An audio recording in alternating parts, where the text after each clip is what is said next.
Welcome to Talking with Tech. I'm your host, Rachel Madel, joined as always by Chris Bouguet. Hey, Chris. Hey, Rachel. What's going on? We have a question from a Patreon member, and we love our Patreon, so we answer their questions first. So this question comes from Anna. Can I read it? Go for it. Okay, so Anna is asking a question about her autistic son with limited language skills, both expressive and receptive. He's 15. The preferred way of communication is vocal, but poor articulation. He vocally has about 200 labels to request his basic needs. His AAC repertoire is less than his vocal repertoire.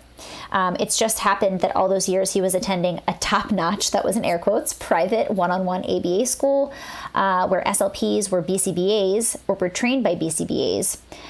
He was using Proloquo to Go for years, but his profile was an ABA profile, custom made by a BCBA with functional fridge words only. The device was used only as a backup system to repair poor articulation when people could not understand him. There's very limited spontaneous language, very limited motivation and interest. Very compliant kid, would go with most options offered. In school, Proloquo to Go for years was used mostly for running labeling programs. Soon he'll start a new school. After meeting with the new school SLP, the impression is that she wants to move to Crescendo, which for people who don't know, that's a kind of vocabulary subset of Proloquo, which is focused on core language. I want to try it, but my concern is, how do I make the transition from one profile, the ABA profile, to another profile, the Crescendo one, more smoothly? So Chris, what do you think?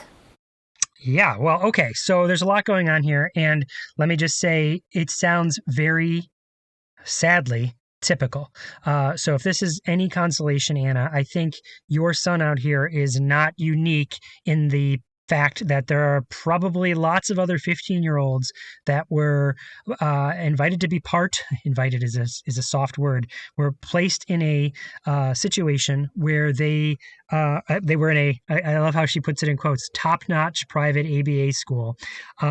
They were given a customized AAC system. So in the past, you've heard us talk about a robust AAC. Well, here is a high-tech AAC system that is not set up to be robust. It sounds like it's a bunch of nouns to, and she says fringe words that are basically selection. So what do we do? What do we do in this situation to help her son? And how does, now that we're transitioning to Crescendo, which is based on, so people aren't familiar with Crescendo, that is the idea that it's a Proloquo to Go's attempt, assistive wear's attempt with Proloquo to Go at keeping the buttons in the same spot, where it's as you move up in the number of words available on the home screen, the buttons stay in similar locations. So I, for instance, the word I is always going to be in the top left-hand corner, no matter how many words are displayed on the screen, so that as you progress, the theory goes, as you progress your language, you have less motor planning to relearn. And I think the argument is try and start with as many words as possible, as many as the student can target, so that there's less hits that are necessary. How did I do summarizing that all, Rachel? Yeah, I feel like that's perfect. And also, I think you did a great job of summarizing Crescendo as a way to support motor planning and also core language over time. Mm-hmm.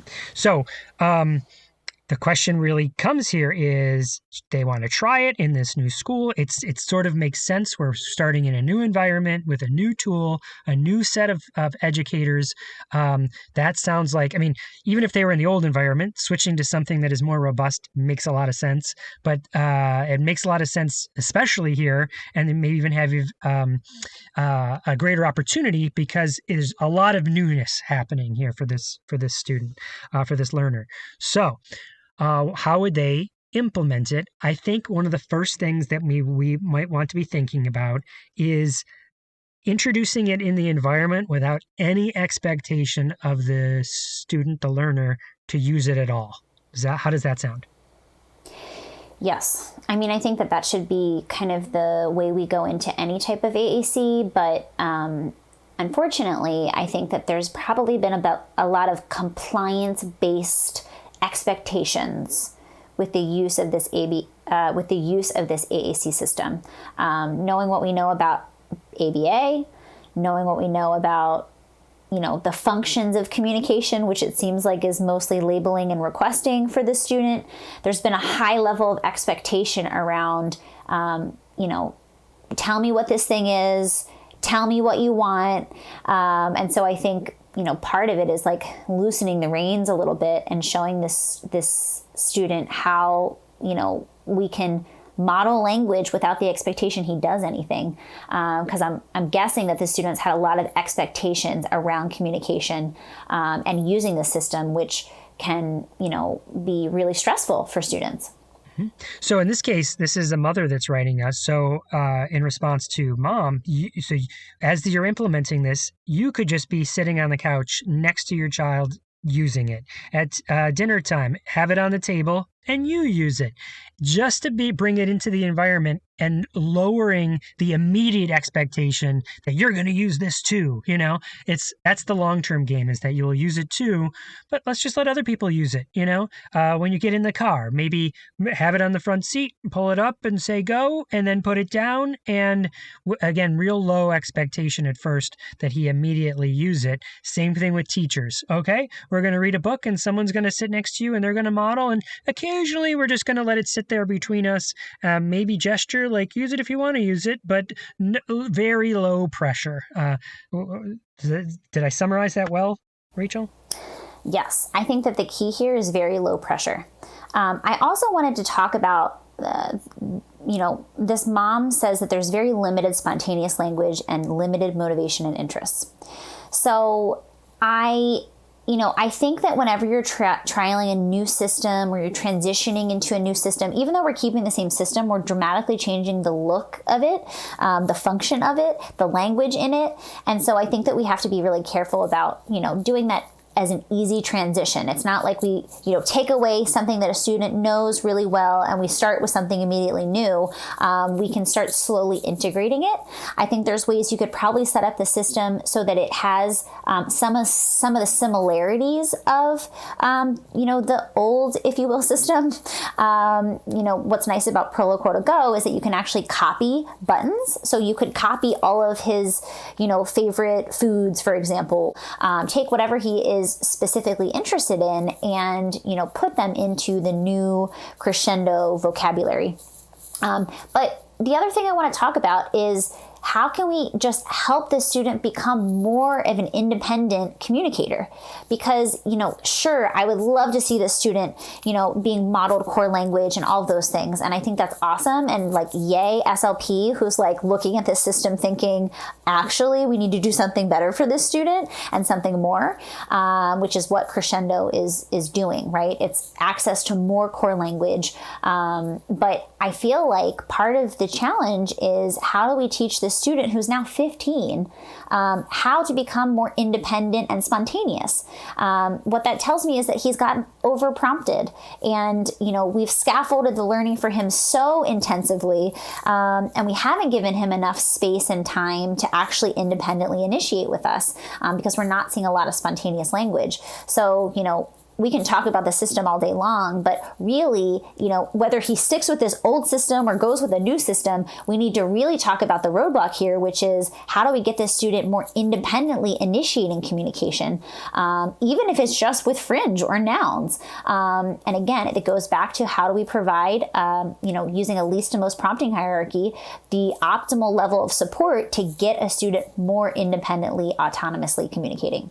So in this case, since they're trying crescendo, right, maybe the idea would be because you'd want to have them have access to the core boards, right? But then also they could be making requests, again, introducing some of that fringe vocabulary that has already been on the old system. Just show them the new location. So here's the new way to request whatever you've requested in the past. Does that sound like a good transition? Yes, I think that sounds perfect. So it's like, how can we build off of this student's success and strength? And he's shown that he has some, success and strengths with labeling and requesting. So how can we transition that to become more independent with those skills? And I think that, finding his favorite foods and first showing him and teaching him through modeling where those foods are, right? If they're not in the exact same position and it doesn't look the same. But then how do we step back and allow him to become more independent and, to initiate communication. So yeah, I think that can happen alongside of modeling core language in motivating, meaningful situations to show other types of language for other types of pragmatic functions and purposes. I think you can do all of it at the same time. So let me just make that real, like in a story, real practical. So now I'm picturing the Anna and her son sitting next to each other as they're eating a snack on the couch, and they have crescendo up, and Mom knows that the student loves this particular snack and has requested it on the old system. Let me show you where it is on the new system, and then eat one of those pieces of snack. Like, so Mom just goes, I like, and then goes and finds the word of whatever that snack is, and then does it again 3 times, each time eating one of those snacks, and then sort of offers it. Like, no one can see me. I'm gesturing as if I'm going to offer and provide some wait time to see if that student then goes over and does the same thing that I just modeled 3 times for, that Mom just modeled 3 times for. Sound about right? Yeah. I mean, you're following the least to most prompting hierarchy. So yes. The other thing that I want to add on to is, and you had mentioned it earlier, but in her email, it says there is very limited spontaneous language, like her son is using very limited spontaneous language, very limited motivation and interests. And you had mentioned that. I think, and you and I have talked about this many times, that this is phraseology we hear people say a lot. Teachers, speech therapists, parents, they're just not motivated by anything, or they're very limited motivated. And I'm not sure they're interested by anything but other than food. And so I think a way to flip the script on that is to add a simple word at the end of that phrase. And so this is from Carol Dweck and the work she's done on the concept around growth mindset. But if you were to just simply add, the student has very limited motivation and interests, but so far, right? So I guess 2 words. Or yet. I haven't found something that has motivated and interested him yet, but I'm given more time. I'm going to keep trying new things that might motivate and interest him, like Minecraft, like robots, like different YouTube videos, like spending time with a trusted peer, something like that. There might be just keep trying things. The student doesn't have very limited motivation and interests. It's that we haven't exposed the student, lead with this mindset, we haven't exposed the student to all the different things that the world has to offer yet to find the right things that motivate him and interest him. The other thing is this student is autistic. So what we know from autistic adults is there's a huge sensory element. So whenever I'm feeling stuck on motivations and interests, I'm always thinking, how can I help students start to advocate for their sensory needs, because that is motivating. Imagine your sensory system was like out of control to the point where you're not able to sit and attend, and you feel very dysregulated. Having someone come in and help support that regulation, help support your sensory system, and then help you advocate for that support. Our kids are motivated by that. And so whenever I see a diagnosis of autism, I think sensory, like how are we helping to support sensory? And also sometimes those types of activities are really fun and engaging for students. They love the shaving cream or swinging or, all these things that we could present. So whenever I'm feeling stuck with a team who's like, they're not motivated by anything, I'm like, can we do a deep dive into some sensory-based activities that can, either help kid regulate it, or that they're really excited because, they're sensory seeking or they have all types of sensory interests that we haven't even really uncovered yet. I want to add on to what Anna said here. She said, after meeting with the new school SLP, so this new SLP, my impression is that she wants to move to crescendo. So that to me is a clue, Rachel, that this SLP sort of knows the board that was used before. It's not it's not ultimately going to lead to success for the student. That being able to label 200 things is not really effective communication, right? It's not the whole gamut that we want for anyone. So why I say that, Anna, to you specifically, is it sounds like maybe this new SLP sort of gets that.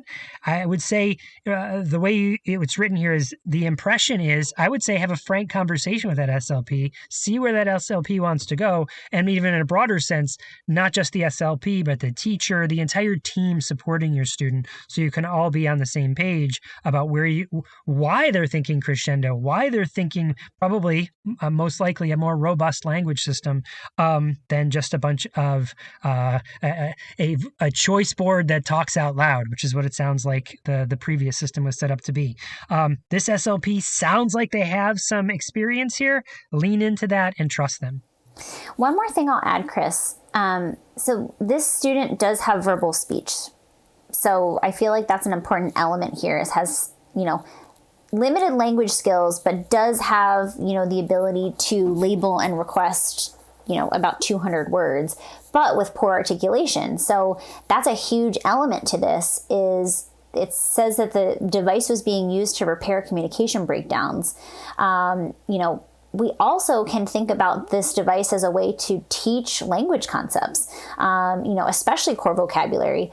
And so I think just like thinking about how the student, is communicating, and part of the problem when we have verbal communicators who aren't being understood is they're so used to inadvertently getting negative feedback when they communicate. And it's not, it's not because we want to give that negative feedback, but when a student says something to us and we're like, huh? Or what? Or say it again, it's like this constant negative experience where it's like, I try to communicate to someone, they don't understand me. And so, what would we all do if we kept saying something over and over and over again? We would give up. We would stop trying. And so I think that that's a huge element here too. I always think about how frustrating it is, when we're on a phone call with someone and we start losing reception and we're like, what? Huh? And like they keep saying it over and over again, or we keep saying it over and over again. And we're like, how many times do I need to say this? But for whatever reason, they're not, getting the message. Kids can get really frustrated and can stop trying. And so I think, the moral of this story is, or the element here is, how can we give this student positive reinforcement for any time he tries? Because again, if you're just getting negative, like I didn't understand that, and then actually you said the wrong, I'll put that in air quotes, the wrong word on your device, like he's going to give up because he's like, okay, like I don't know what you guys want from me, and so I'm just going to stop trying. Well, Anna, I hope we give you some insight here and give you some strategies about how to move forward. And just a quick reminder that if you are a Patreon supporter, you go to patreon.com/talkingwithtech and you ask us questions. We prioritize these in the banters. We bump this right up to the top of our things to talk about in our banter episodes, our banter segments of our episodes. So if you would like to do that, again, it's patreon.com/talkingwithtech. Rachel, tell us about our interview today. We are doing part 2 of Bilingual AAC. We're talking all about bilingual AAC assessment and intervention. Super excited to finish up this conversation that I had with these ladies.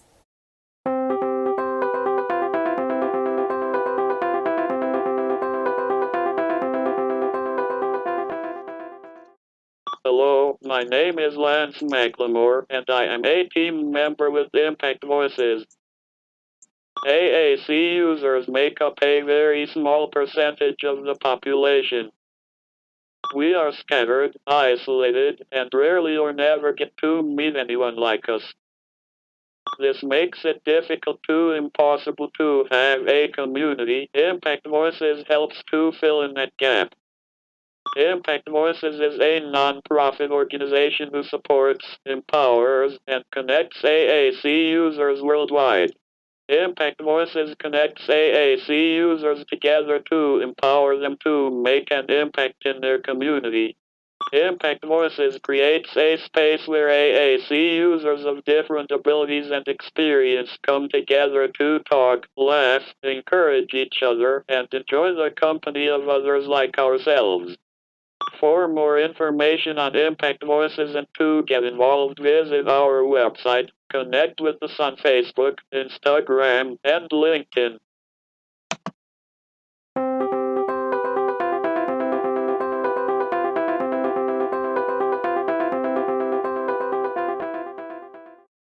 During the pandemic, I definitely saw a switch in a lot of my bilingual students who were at home most of the time. They're like on that bilingual continuum, they were becoming a little more Spanish dominant because they were at home so much more with parents. It was amazing to see that they were choosing to, speak more in their home language in Spanish, as opposed to when I was seeing them in the schools, that they would definitely use more English in the school. I mean, it's the majority language in a school, essentially. But I always, prompt them in both English and Spanish and just let them take the lead.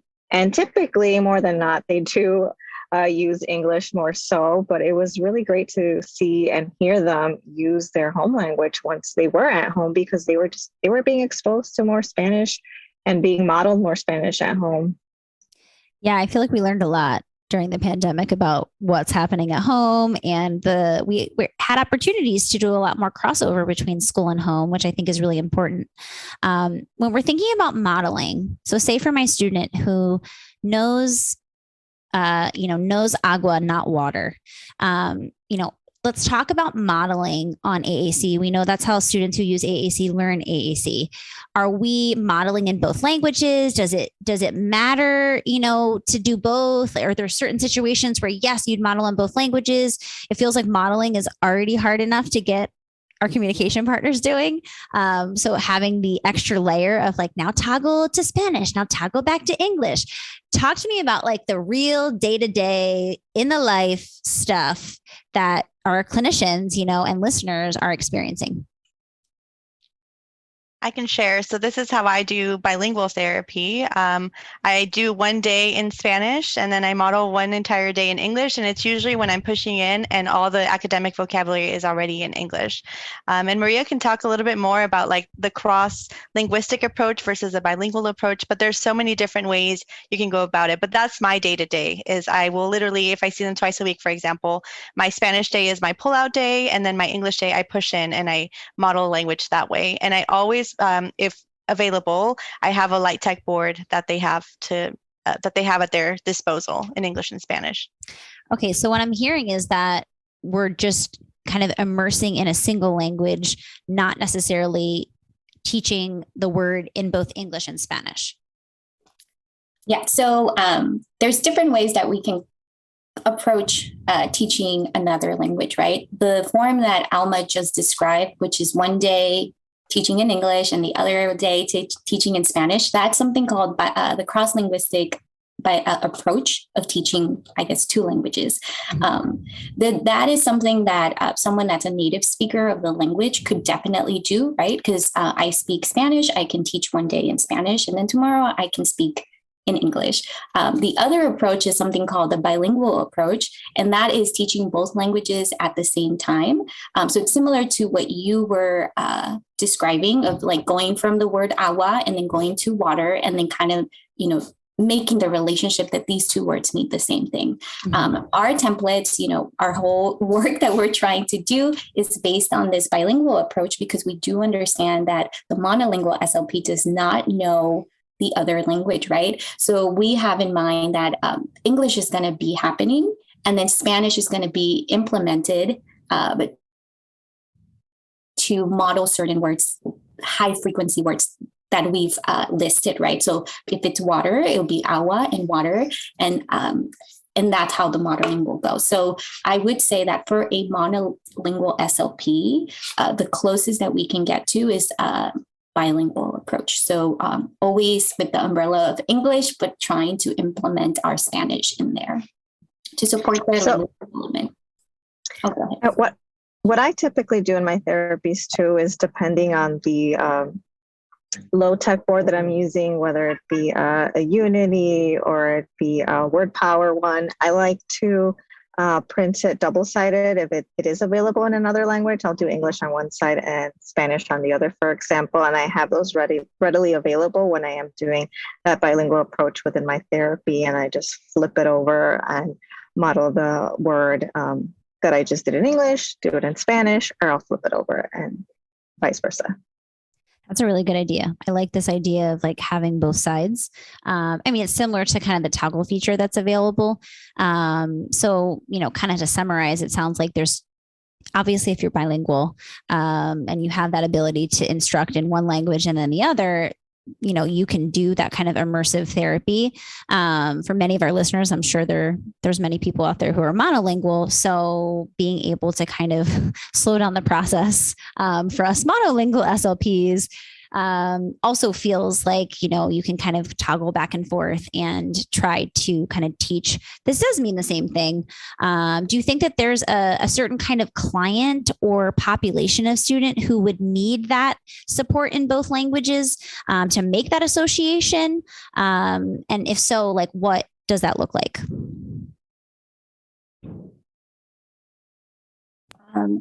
So we got to look at our users, right? And the level of Spanish that they're in, similar to like how we look at AAC users in English, right? Are they an emergent communicator, context dependent, or are they an independent communicator?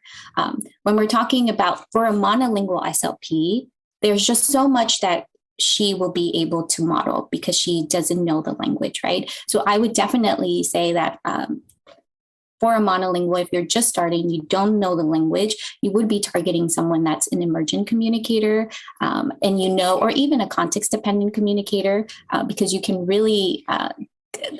This goes back to like our whole purpose. What we're advocating for is that you don't need to know the language to be able to support language development in a native language, right? If they see the SLP using Spanish, even one word Spanish, it's like, what? Like they recognize that like my language at home, like what is going on? So even doing that simple step, it's like a big deal for not only the student, but also for families. So, but if you really want to model, I would keep in mind emergent, context dependent, and then try your very best. I know that our whole thing is to promote like cultural diversity and to make people aware like your culture is okay and you don't only have to leave it at home, because I know that it's part of who you are. So we're honoring it by even using one word, even though it might be silly. And I know that Sarah has done a lot of she's done a lot of this in terms of like using the student to teach her Spanish, which is really great. I don't know. Sarah, you should talk a little bit more about that. Yeah, so I am a monolingual SLP, and I'm trying to do some bilingual Spanish therapy with my students. And it gets really awkward because I can't pronounce a lot of the words, and it gets a little, I don't even know where it is on the symbol system, like on the platforms, right? So a lot of times what I'll do is like, I'll just tell them like, hey, let's just say this in Spanish and we're learning together, or this is Spanish time. Let's do Spanish time together. Or can you teach me Spanish? So I just make it very obvious to them that this is like the time that we're going to learn together. I love that. And Maria, when you were sharing, I think it's so right that we need to kind of show our students that, we are accepting of, whatever language that they have at home and that it's okay. And I'm thinking about a story. I was working with a student. This was years ago. I was working in a preschool and we had a high population of Spanish speaking students. And the first time that I started speaking Spanish, and I do not speak Spanish. I am monolingual. Unfortunately, I took 7 years of Spanish and I have nothing to really show for it, except I know some colors and some animals and some other things. But the first time that I actually said something in Spanish, he looked at me like, whoa, look at her. What is she doing? And he was so surprised. And this is when I was a young clinician, and I was nervous to practice and it was like in front of a 3-year-old. Like, it wasn't even a big deal. Like, this 3-year-old had like no idea what was going on inside of me, just practicing like a few Spanish words, I was afraid of a 3-year-old's judgment. But I feel like it brings the kind of drives the point home that like we have to show our students that we're trying to be culturally competent and sensitive and accepting. And I think that when our students hear us speaking, their home language, it just goes a long way in building trust and rapport, and not just with students, but just with families in general. So it's like my scared, fragile like ego was nervous about a 3-year-old judging my Spanish, but then I started becoming more comfortable, and I actually started learning. Like, I was doing the like Duolingo, and I was like, I'm going to learn more from my Spanish speaking students. So I think the key here is just like try.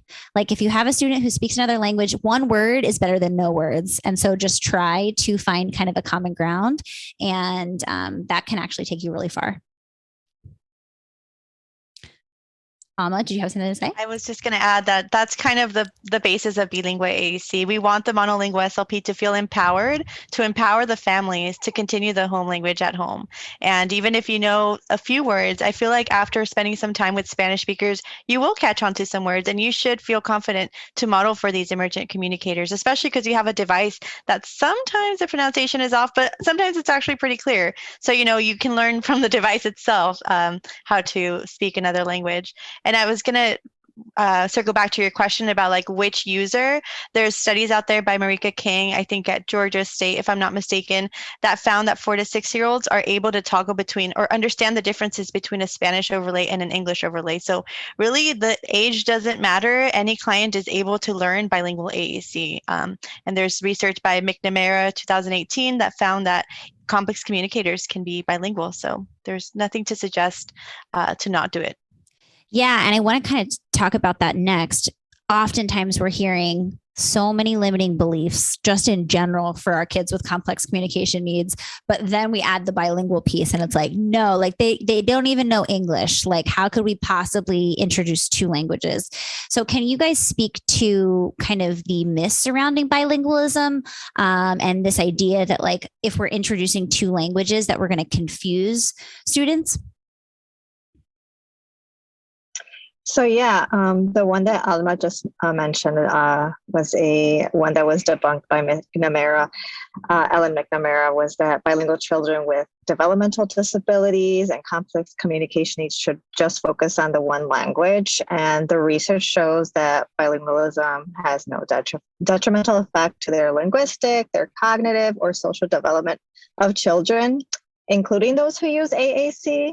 And in fact, there was noted benefits to the maintenance of that home language.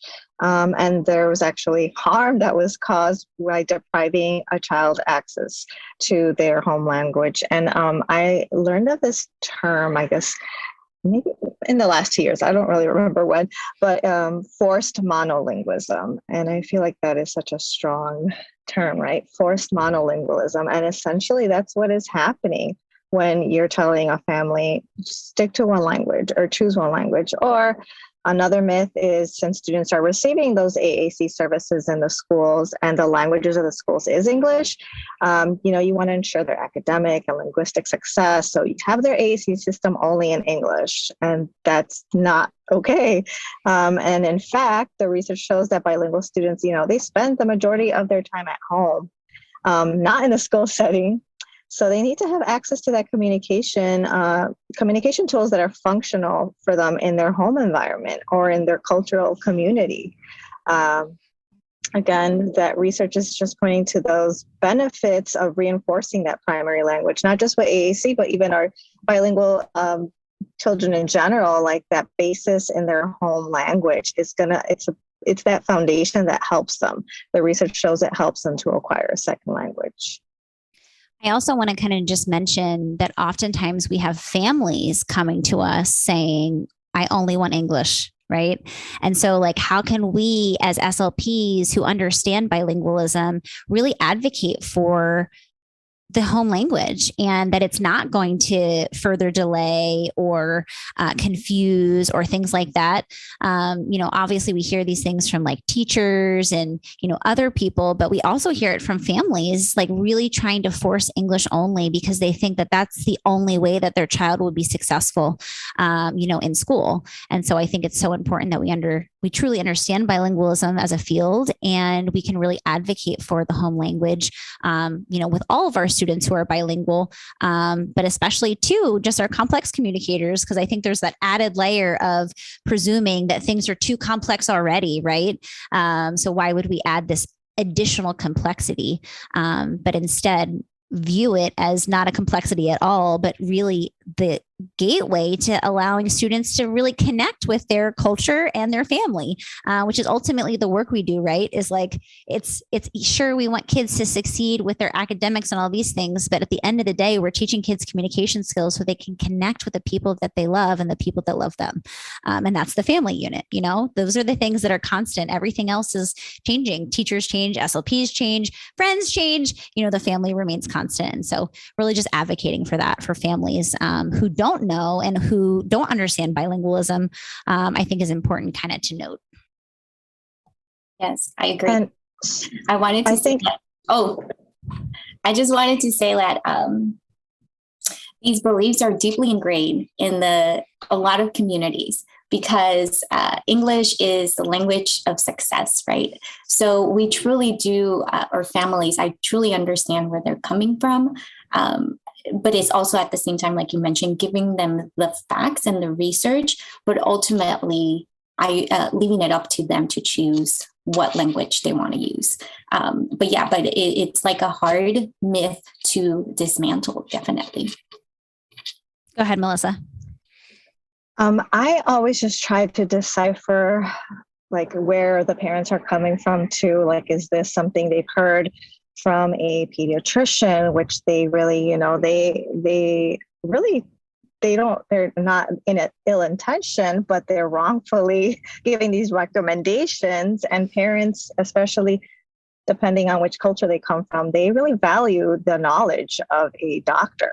So if their doctor is telling them, choose one language, they're kind of like, wait, why are you telling me otherwise? And then another theory that I've tried to understand, are they just trying to assimilate to the culture of the United States of America? And how Maria just stated, quote unquote, it's the language. So I think it is another educational piece that we have to give to parents. And there's a lot of great resources out there where, you can give parents handouts and assure them and let them know, actually, these are the benefits to bilingualism. There's a ton of great resources out there now, myths and facts about bilingualism. I think Hola Blog has one out, at La Leo too, at Bilingual Speechy. They have these really beautiful visuals already. And we have a really great visual regarding AAC and bilingualism on our website as well, bilingueaac.com, that you can definitely use those tools to encourage parents to, promote the bilingualism in their children. Yeah, you guys do have a lot of really great resources. So we're definitely going to talk about those in a second. Let's talk for a second about code switching. So switching between both languages. How do you kind of target that maybe? And also, how do we teach our students when to code switch? Because, if a student starts talking to me in Spanish, and I don't speak Spanish, I might be confused. So I'm curious what your guys' experience has been clinically with code switching and how to kind of teach those skills to an AAC user. Yeah, so code switching, it's really interesting. It's part of just normal language development, right? For multilingual individuals. We code switch for many reasons. It can be part of like our community, part of the way that we identify. And sometimes it even supports our learning of the other language, kind of how we mentioned how Spanish you might know a concept in Spanish, but not in English. So if you are going back to Spanish and enforcing it, it's perfectly okay. Code switching does not, again, delay any language development. So like telling someone like just speak in English or just speak in Spanish, it's not necessarily bad for them to be code switching. I do think that in AAC, Alma kind of mentioned this earlier. 2021, Mary King, she did find out that as young as 3 or 4, you can code switch without any problems. She also found out that, and this is specifically using AAC, she also found out that it doesn't, code switching doesn't delay any type of message. They did find out that the younger you are, the longer it takes for you to kind of code switch back and forth. But other than that, code switch was like beneficial for your student. In terms of using it clinically, it's really like if the individual, it's always leaving it up to like open-ended questions, right? Like, what do you think?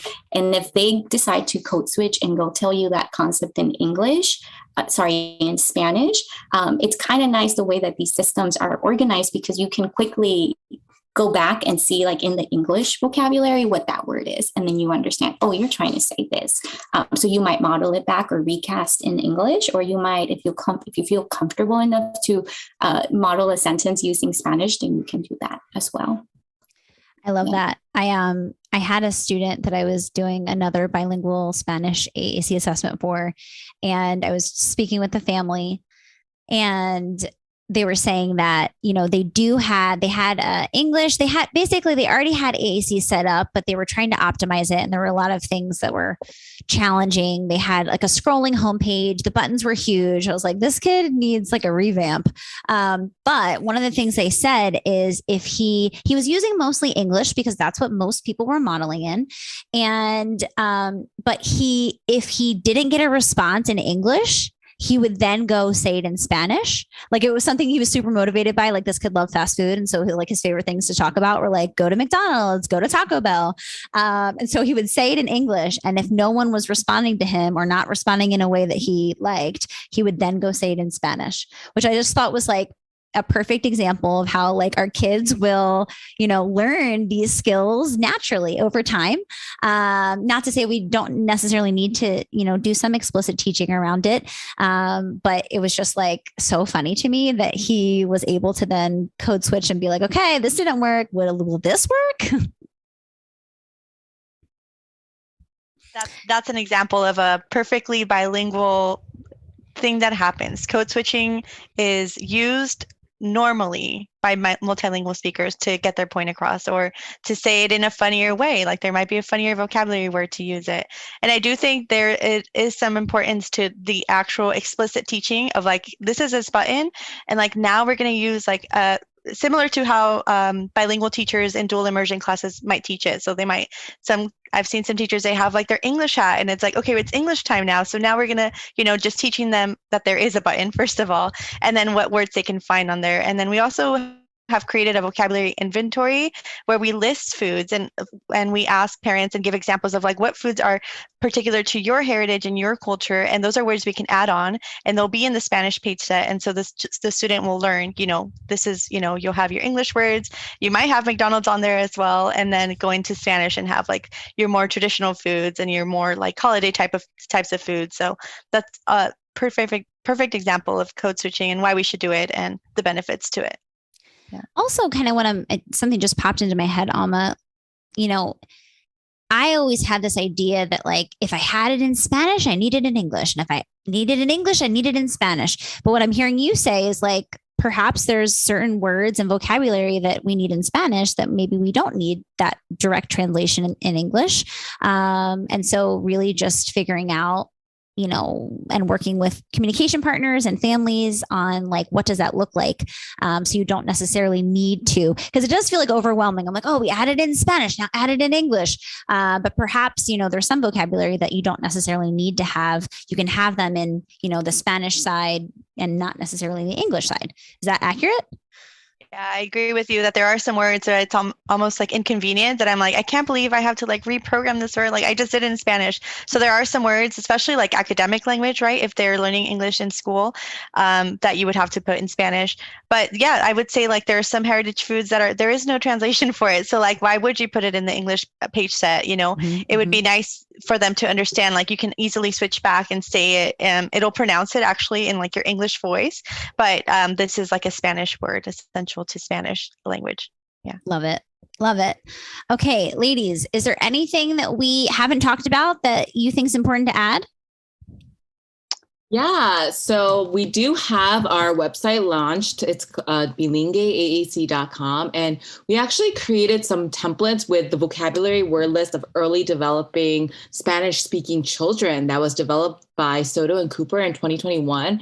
And they're actually like a template based on topics. So for example, meal times, how requesting, what are some vocabulary words and sentence structure that you can model to your students, as well as what is a script for the therapist to say in Spanish to elicit that response.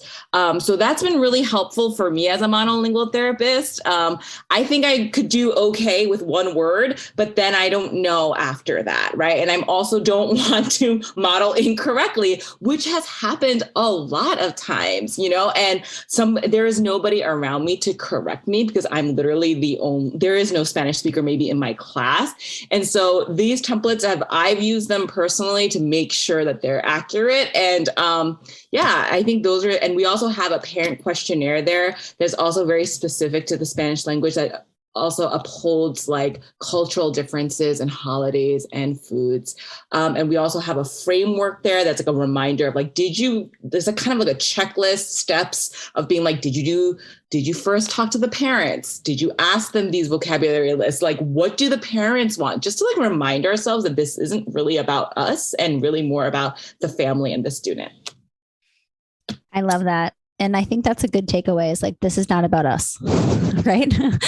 Like this is about the family and supporting the student. And when we, consider culture and cultural differences and language differences, like that's basically, what we're saying is like, this is not about us. This is about you. And that's really ultimately our goal, to support families and to support students. Super great, you guys. I would definitely recommend all of our listeners go to bilingueaac.com.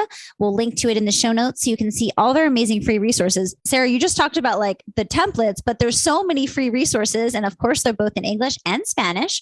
So if you're working with students who are bilingual Spanish, definitely check out their resources. Definitely follow them on Instagram. We're going to link everything in the show notes so you can make sure you stay in touch with these awesome ladies. Is there anything else to add, you guys, about anything we haven't covered? No, I hope that SLPs listening feel empowered. Like we said, you do know a lot. You are the professional. But again, keeping in mind that taking a step back and keeping the family unit in mind at all times. But just showing them that you are interested in their language, that speaks volumes to these families. So I hope that the message gets out there that monolingual SLPs can support and should support bilingual AAC users. Love it, you guys. Thank you guys so much for being here. For Talking with Tech, I'm Rachel Madel, joined by Alma, Sarah, Melissa, and Maria. Thank you guys so much for listening, and we'll talk to you guys next week.